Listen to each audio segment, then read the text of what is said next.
It has been my privilege to speak to over 1.2 million teenagers in high schools and middle schools all across America, generally on the topic of teen suicide.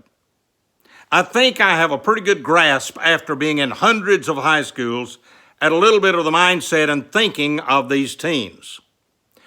You must understand that when I enter a gymnasium with either a few hundred or a few thousand teens in the bleachers, I am not allowed to be addressed as a man of the cloth, a minister, a person of the clergy. Neither am I allowed to be able to talk about the Bible or prayer. Oh, I could hand condoms out all day long in the hallway, but God forbid that I give a child a copy of the New Testament. Well, that just wouldn't be allowed. Even though we are a trichotomous being, we're a body, we're a soul, and we're a spirit. Now, if a child's body is injured at school, we can call a doctor. If the soulish part of them, that is their personality, is damaged, well, we can call a psychiatrist or a psychologist.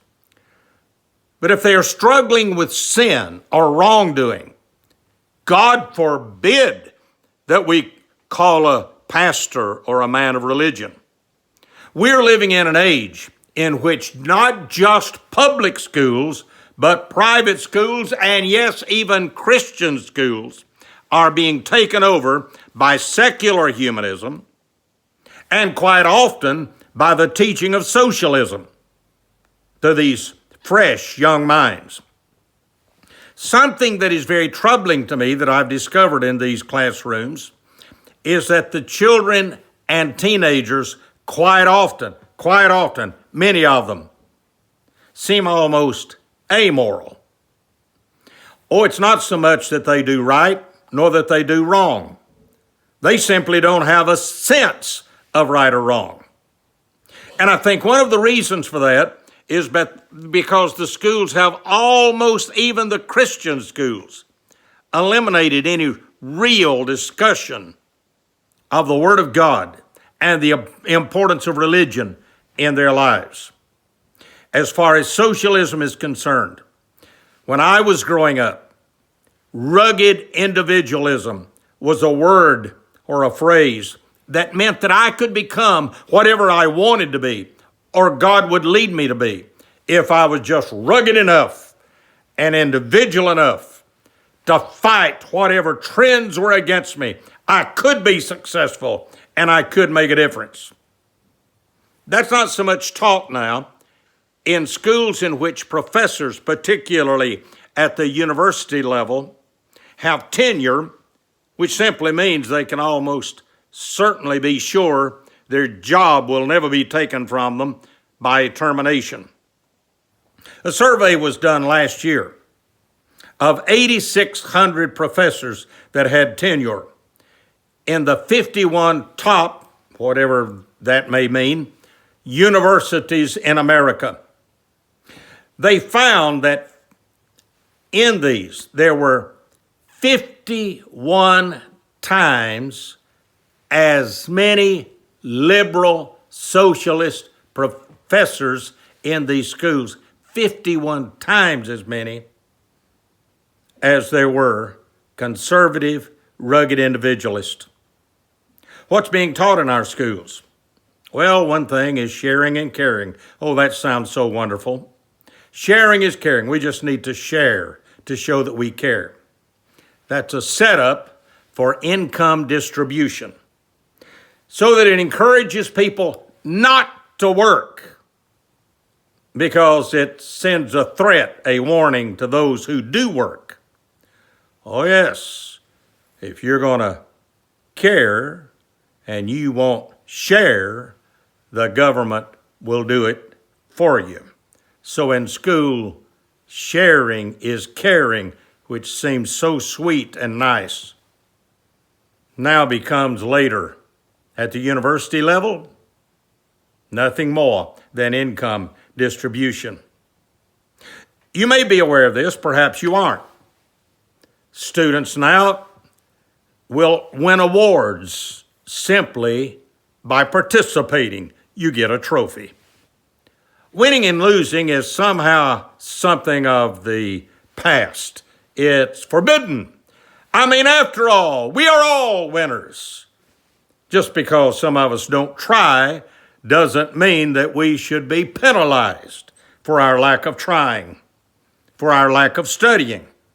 In fact, many schools now are beginning to do away with letter grading, because for one student who really worked to get an A would make the student sitting beside him who didn't work and got an F feel very bad about himself, and we certainly cannot have that. Well, what can you do? You can pray for your teachers who are really trying to live and work in a very hostile environment.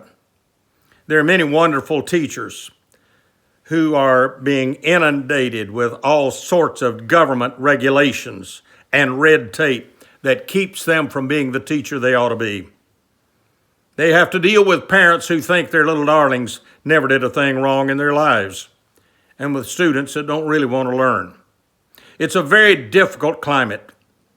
And actually, I think there is a bad side to the teacher program, because new teachers coming in are somewhat shocked at how low the pay is for an incoming teacher, or for a teacher who has the longest number of years of seniority and still is not making a good, fair amount of pay for the work they do. For example, in most school systems that I visited, and I've been in hundreds of them, a man who wants his wife to stay at home simply can't do it if he's a teacher. He just doesn't have the pay.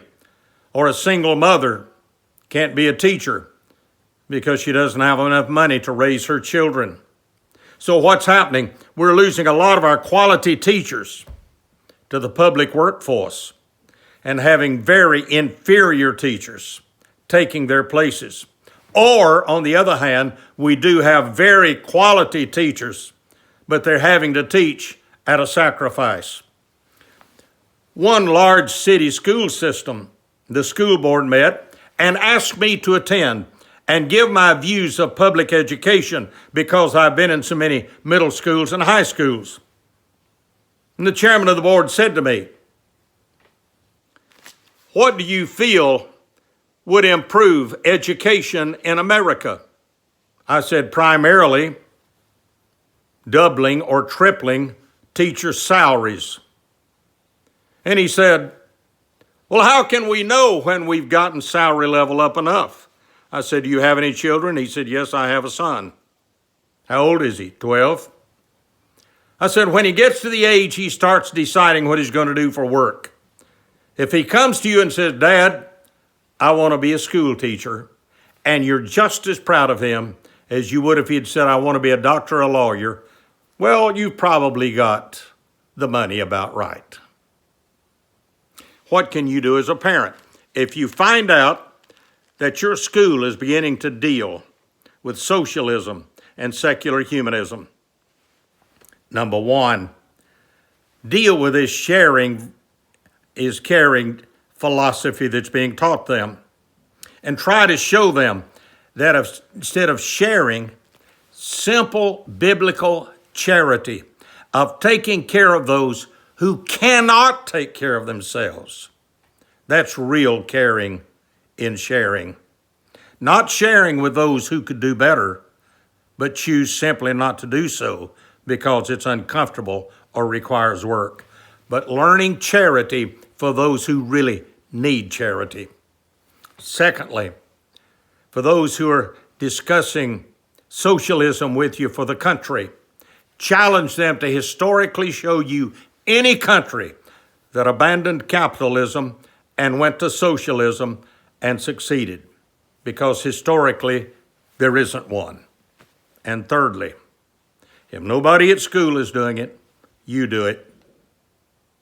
Show them the validity of the Word of God. Make it a regular part of your discussions with them, and by your life show the importance of living for Jesus Christ. This is Evangelist Harold Hunter. If you've enjoyed this, do me two things. Share it, and also hit scribe at the bottom. If you want me to continue, that's your vote for me to do so. If you haven't already subscribed, hit the subscribe. It's written in red just below the video. And please share it. Thank you until we're with you again.